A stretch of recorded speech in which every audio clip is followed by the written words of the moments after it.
नमस्कार। नेपाल टेलिभिजन हेरेर बसिरहनुभएका सम्पूर्ण आदरणीय दर्शक महानुभावहरूमा काठमाडौँ महानगरपालिकाको दैनिक टेलिभिजन कार्यक्रममा हाम्रो काठमाडौँको आजको श्रृङ्खलामा यहाँहरूलाई स्वागत छ। दर्शकबिन्द, कार्यक्रममा हामी काठमाडौँ महानगरपालिका क्षेत्रभित्रका विभिन्न गतिविधिहरू यहाँहरू सामु प्रस्तुत गर्दै आइरहेका छौँ। पछिल्ला दिनमा हामीले काठमाडौँ महानगरपालिकाले कोभिड सङ्क्रमण न्यूनीकरण र रोकथामका लागि गरेका प्रयासका बारेमा जानकारी गराउँदै आइरहेका छौँ। आजको कार्यक्रममा भने हामी काठमाडौँ उपत्यकामा वैशाख 16 गतेदेखि कोभिड सङ्क्रमण न्यूनीकरण गर्नका लागि निषेधाज्ञा जारी गरिएको छ। यो समयमा दैनिक उपभोग्य सामग्री सहजताका लागि 9 बजेसम्म पसल खोल्ने काम पनि भइरहेको छ। यद्यपि सरकारले दिएको निर्देशन विपरीत व्यवसायीहरूले सटर बन्द गरेर भित्रैबाट व्यापार गरिरहँदा कोभिड सङ्क्रमण बन्ने हो कि भन्ने आशंका पैदा भइरहेको छ। यो प्रसङ्ग आजको कार्यक्रमको सुरुवातमा राख्नेछौँ।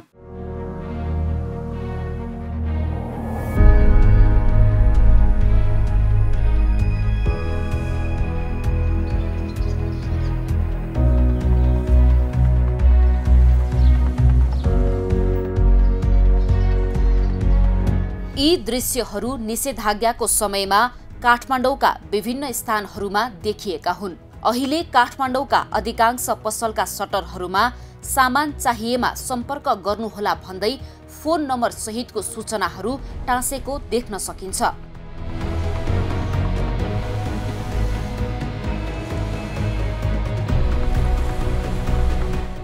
जिल्ला प्रशासन कार्यालयले निषेधाज्ञा लागू गरेसँगै अत्यावश्यक बाहेकका अन्य पसलहरू सञ्चालन नगर्न आदेश जारी गरेको थियो।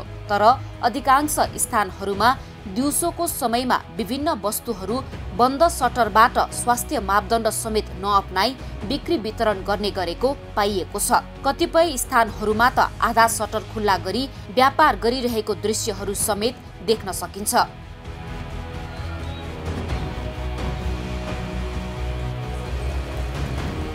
संक्रमणको उच्च जोखिम भएको समयमा स्वास्थ्य मापदण्ड नअपनाई व्यापार गरेको देखेपछि हामीले केही व्यापारीलाई यसो गर्नु पछाडिको कारणबारे जानकारी लिने प्रयास गर्यौं।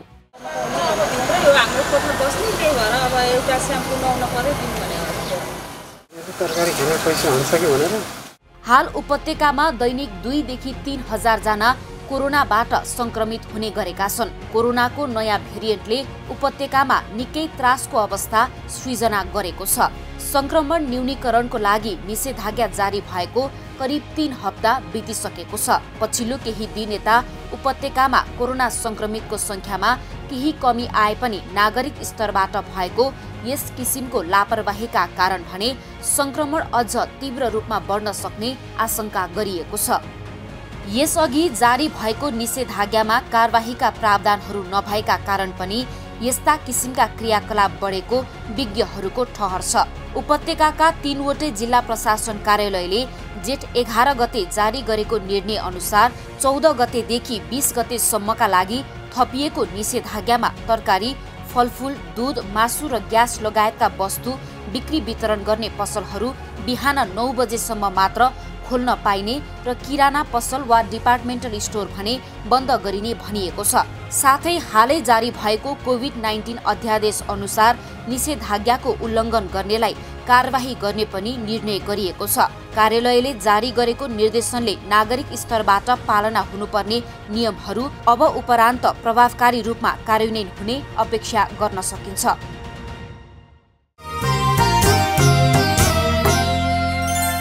दर्शकबिन, कोभिड-19 को महामारीका कारण शैक्षिक सत्रहरू अस्तव्यस्त भएका छन्। विद्यार्थीहरूले अनलाइनबाटै पढ्नुपर्ने बाध्यता छ। यद्यपि विगतमा भन्दा यो वर्ष शैक्षिक सत्रलाई अलि व्यवस्थित गर्नको लागि काठमाडौँ महानगरपालिकाको शिक्षा विभागले आगामी नयाँ शैक्षिक सत्र असारदेखि सुरुवात गर्ने गरी तयारी गरेको छ। यो प्रसङ्ग अबको पालोमा। काठमाडौँ महानगरपालिकाले नयाँ शैक्षिक सत्र असार मसान्तबाट सुरुवात गर्ने गरी तयारी थालेको छ।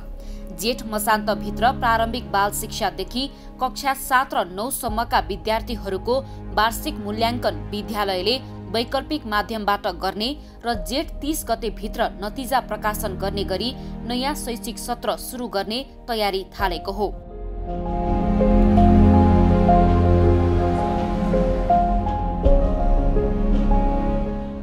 महानगरपालिकाले उपत्यकामा जारी भएको निषेधाज्ञाका कारण जेठ 3 गतेबाट सञ्चालन हुनुपर्ने कक्षा 8 को नगर स्तरीय परीक्षा समेत स्थगित गरेको छ।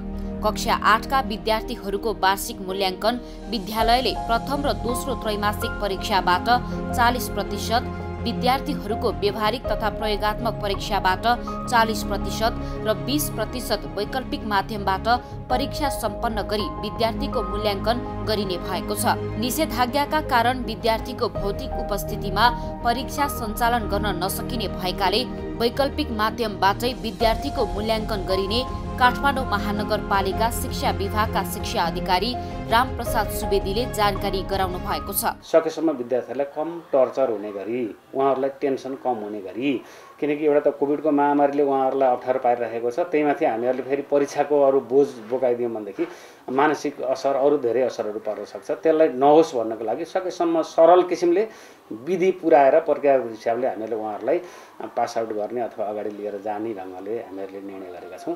यसको लागि कक्षा 8 को परीक्षाको लागि 40% चाहिँ योभन्दा अगाडि पहिलो र दोस्रो टर्म, कतिपयमा दुईटै टर्मको एक्जाम भएको छ, कतिपयमा एउटा टर्मको भएको छ, दुईटै टर्मको अथवा एउटा टर्मको परीक्षा भएको भए पनि त्यसमध्येबाट 40% भारको उहाँहरूले मूल्याङ्कन गरेर राख्ने भनेर हामीले भनेका छौँ। अनि 40% चाहिँ निरन्तर विद्यार्थी मूल्याङ्कन, जुन विद्यार्थीहरूको डे टु डे उहाँहरूको एक्टिभिटी, पढाइ लेखाइमा उहाँहरूको लगनशीलता कस्तो छ, उपस्थिति कस्तो छ, यी आदि कुराहरू, व्यवहारका कुराहरू, धेरै कुराहरू त्यसमा पर्छन्, हाजिरीका कुराहरू पर्छन्। यी धेरै कुराहरूलाई आधार मानेर उहाँहरूले 40% मूल्याङ्कन गर्नुहुन्छ र बाँकी रहेको 20% मूल्याङ्कनको लागि उहाँहरूले चाहिँ वैकल्पिक विधिको जुनसुकै पनि विधि प्रयोग गरेर उहाँहरूले मूल्याङ्कन गर्नु। काठमाडौँ महानगरपालिकाले विद्यालय शिक्षामा नेपाल भाषाको स्थानीय पाठ्यक्रम लागू गरी 172 जना नेपाल भाषा प्रशिक्षक सहायकहरूको छनौट समेत गरिसकेको छ। नेपाल भाषामा पठन पाठन गराउन शिक्षकहरूलाई महानगरपालिकाले चरणबद्ध रूपमा तालिम पनि प्रदान गरेको थियो। तर कोरोना महामारी नियन्त्रणका लागि उपत्यकामा जारी भएको निषेधाज्ञाका कारण नेपाल भाषा पठन पाठन गराउने शिक्षकहरूले विद्यार्थीहरूलाई वैकल्पिक माध्यमबाटै पढाइरहेका छन्। नेपाल भाषाको पठन पाठन वैकल्पिक माध्यमबाट गराउँदा कतिको प्रभावकारी हुन्छ भन्ने प्रश्नमा विभागका शिक्षा अधिकारी रामप्रसाद सुवेदीले महानगरपालिकाले नीतिगत निर्णय गरिसकेको हुनाले अन्य विषयहरू जस्तै नेपाल भाषाको पठन पाठन पनि वैकल्पिक माध्यमबाटै प्रभावकारी रूपमा भइरहेको जानकारी गराउनुभयो। नेपाल भाषाको सन्दर्भमा पनि हामीहरूले माघदेखिबाट चाहिँ हामीले रेडियोबाट, नेट एफएमबाट चाहिँ हामीले नेपाल भाषाको क्लासहरू सञ्चालन गरेको हो। यो 77 देखि नै लागू हुने भएको हुनाले अहिले मूल्याङ्कन गर्नको लागि हामीहरूलाई केही पाठ्यक्रमका विषयवस्तुहरू हामीहरूले त्यसरी शिक्षण गर्ने गरेका थियौँ यसमा। र जति फेस टु फेस हुँदाखेरि प्रभावकारी हुन्थ्यो त्यति प्रभावकारी नहुन सक्ला भएको छैन। तर महानगरले निर्णय गरिसकेका हुनाले हामीहरूले अरू विषयहरू जसरी जान्छन् यसलाई पनि त्यही ढङ्गले नै लिएर गएका छौँ। काठमाडौँ महानगरपालिकाले जीवनोपयोगी, व्यावसायिक एवं प्रविधियुक्त पूर्वाधार सहित नैतिक तथा मनोवैज्ञानिक शिक्षामा जोड दिई विद्यालयको समग्र शैक्षिक गुणस्तरमा सुधार गर्ने नीति लिएको छ। बाल शिक्षा, प्राथमिक तहको शिक्षा, आधारभूत तहको शिक्षा र माध्यमिक तहको शिक्षालाई विशिष्टीकृत गर्ने महानगरको योजना रहेको छ। साथै वैकल्पिक माध्यमबाट पठन पाठन गराउन विद्यालय तथा शिक्षकहरूलाई प्राविधिक उपकरण उपलब्ध गराई तालिम पनि प्रदान गरिने योजना रहेको सुवेदीले जानकारी दिनुभयो। अब यो दोस्रो लहर पनि आउन थालिसके पछाडि करिब हामी त रिभाइभ भएर अब चाहिँ फेस टु फेस मोडमा जान्छ भन्नेमै थियौँ र अलिक सुस्ताको अवस्था पनि थियो, किनकि हामी चाहिँ अनलाइनहरू यताउतिको कुराहरू एक चरणमा गरियो। अब फेस टु फेस मोडमै पुरानै मोडमा फर्कन्छौँ भन्ने सोचाइ थियो। तर यो दोस्रो लहर अचानक आइसके पछाडि अब हामीहरूले यो चाहिँ अलि लङ टर्म नै जान सक्छ कि भन्ने भएको हुनाले गत सालको भन्दा अहिले अलिकति प्लान वेमा अब हामीहरूले अनलाइन क्लासहरूको लागि पनि हामीले योजना बनाउँदैछौँ। अनि ट्रेनिङहरू पनि टिचरहरूको चाहिँ अब आइसिटीको ट्रेनिङहरू उहाँहरूले प्रविधिसँग साक्षात्कार हुनुपर्ने भयो, त्यसको लागि पनि गर्दैछौँ। अनि विद्यालयहरूमा सम्भव रहेसम्मको इक्विपमेन्टहरू, आइसिटी बेस इक्विपमेन्टहरू, ल्यापटपहरू भयो अथवा यस्तै किसिमको इन्टरनेटको सुविधाका कुराहरू भए यस्ता सुविधाका कुराहरू पनि हामीहरूले विद्यालयमा पुर्याउनुपर्छ भनेर स्कुल नेटवर्किङ डिजिटाइजेसनको प्रोग्रामहरू, यो प्रोग्रामहरू पनि हामीले सोचेका छौँ। काठमाडौँ महानगरपालिका क्षेत्रभित्र 91 वटा सामुदायिक र 641 वटा निजी विद्यालयहरू छन्। ती विद्यालयहरूमा करिब 3 लाख विद्यार्थीहरू अध्ययनरत छन्। कोभिड महामारी सुरु भएसँगै 2076 चैत 5 गतेबाट बन्द रहेका विद्यालयहरू हालसम्म पनि पूर्ण रूपमा सञ्चालन हुन सकेका छैनन्। गत वर्ष शिक्षा विज्ञान तथा प्रविधि मन्त्रालयले जारी गरेको वैकल्पिक प्रणालीबाट विद्यार्थीको सिकाइ सहजीकरण निर्देशिका 2077 जारी भएपछि सोही निर्देशिका बमोजिम वैकल्पिक माध्यमबाट शिक्षण सिकाइ भइरहेको महानगरले जनाएको छ।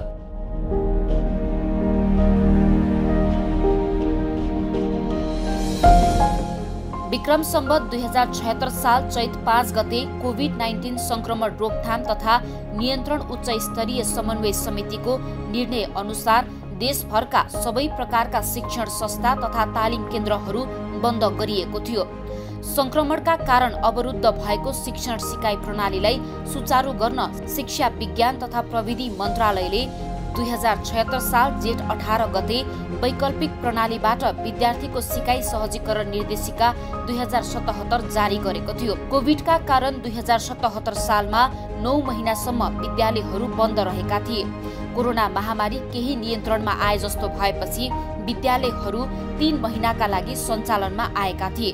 तर कोरोनाको नयाँ भेरिएन्ट संक्रमणको रूपमा फेरि फैलिन थालेपछि विद्यालयहरू पुनः बन्द गरिएको थियो।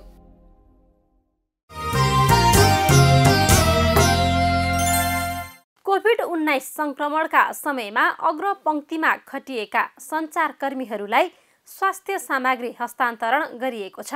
ललितपुरका युवाहरूले स्वस्फूर्त रूपमा व्यक्तिगत पहलमा राहत तथा स्वास्थ्य सामग्री हस्तान्तरण गर्दै आइरहेका छन्। यसै क्रममा हाम्रो काठमाडौँ कार्यक्रममा संलग्न सञ्चारकर्मीहरूलाई पनि स्वास्थ्य सामग्री हस्तान्तरण गरिएको हो।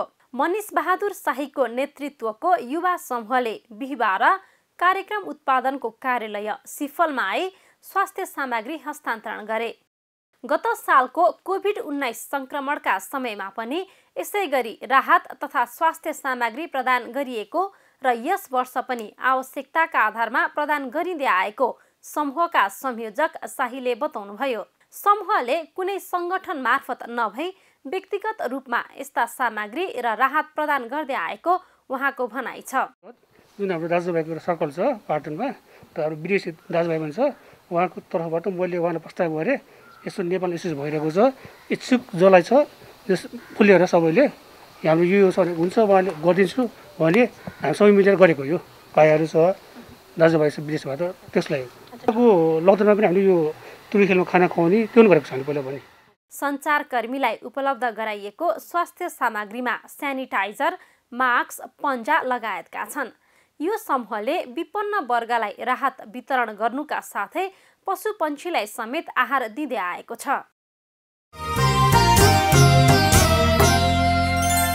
दर्शकबिन यिनै प्रस्तुतिसँगै आजको कार्यक्रमको निर्धारित समय सकिएको छ। भोलि पनि नयाँ विषय र प्रसङ्ग लिएर आउने नै छौँ। तबसम्मका लागि सम्पूर्ण टिमसहित म वैकुण्ठ भण्डारी बिदा चाहन्छु। नेपाल टेलिभिजन हेर्दै गर्नुहोला। नमस्कार।